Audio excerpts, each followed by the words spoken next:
Hari ini aku bisa mengatur volume suara orang. Kak, adik mau pinjem baju putih kakak dong. Enggak ah dek, kamu kan jorok, nanti baju putih kakak kotor lagi. Ih, kakak pelit.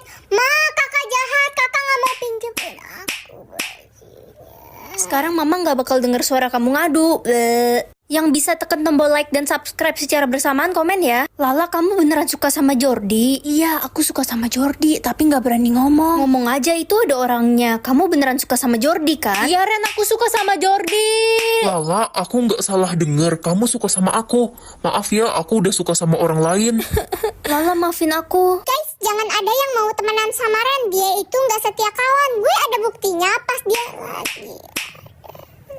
Ren, aku mau ngomong sama kamu. Ngomong apa Jordi? Sebenarnya aku udah lama suka sama kamu. Kamu mau kan jadi pacar aku?